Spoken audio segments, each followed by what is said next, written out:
But first, the USDA has released their March supply and demand report, and one market analyst spells out how those numbers could actually impact commodity prices. Corn is pretty much factored in. We're not seeing much movement. We're down 1/4 cent. Here we have the soybeans take a little bit of hit because of world stocks, not mainly because of domestic stocks, but they increased world stocks. They decreased domestic stocks by 10 million bushels. Wheat is the interesting one because they increased world stocks and domestic stocks, but yet we're up. And that's probably because of, when we look at the chart, the magnitude of the drop we've had. And even with this latest information, the life of a grower is looking at a marketing strategy hasn't gotten any easier. You know, there's some tough decisions out there. Wheat's not good, price-wise. Corn is not good. Beans have been holding fairly well. But that doesn't mean that the outlook for soybeans is any more positive. We've got this on again, off again with China. With the tariff deal, they promised they're going to pay or buy some more. Hasn't really shown up. Could be a little bit of an issue because South America is progressing on production, but carryover is going to be record. Even if we have China buy, it's still going to be a record. So what is Schmalz's marketing advice? Buying put options in November, a put option and selling 2 call options on top of it. It's called a ratio spread.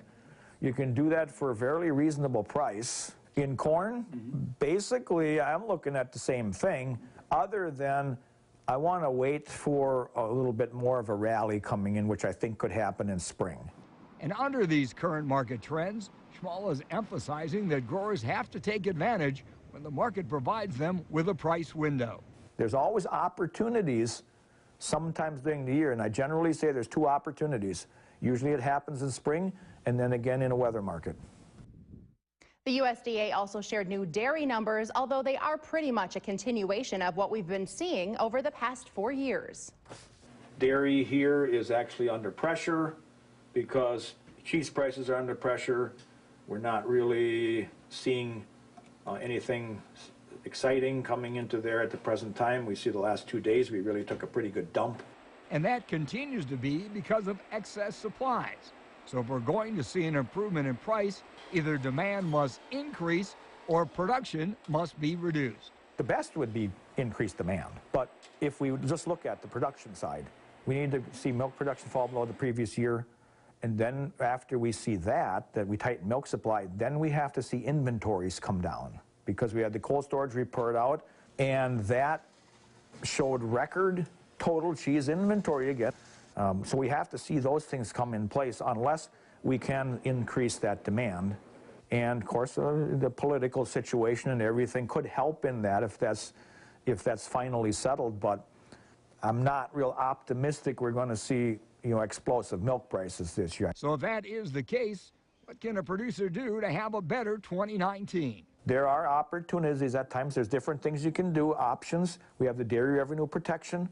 Right. We have that new program that's taking over for MPP, right, where you can go up to a 950 milk-to-feed ratio. Right. For a really cheap cost. You have to implement some of those things in order to protect that price, even though it's not going to make you a whole lot of money, but it may keep you in business until we finally see some light. Well, Wisconsin cheesemakers did it again, capturing 52% of all the gold ribbons at the 2019 U.S. Cheese Championship. Now, what makes Wisconsin cheese so special? Well, here's one judge's opinion. Wisconsin, and I'm going to answer this from a broad person. Wisconsin is amazing. They have, there's a lot of regulations, but those regulations are in place so that to make sure that they have the best ingredients and that people that are making cheese are trained to make cheese and know what they are doing. I think that is one of the things that makes Wisconsin special. And being a dairy state with so much milk and good quality milk, it's easier for the cheesemaker when you start with a good milk to make a good cheese. And then if you are trained to do it and you know what you're doing, then it's also very nice. Obviously, heritage has to do with it. Oh, of course. Many generations. Yeah, of course. But you know, what our your grandparents were doing is totally different from what they're doing now, but the know-how, the knowledge is there, so you just need to keep constantly adapting to the new technologies.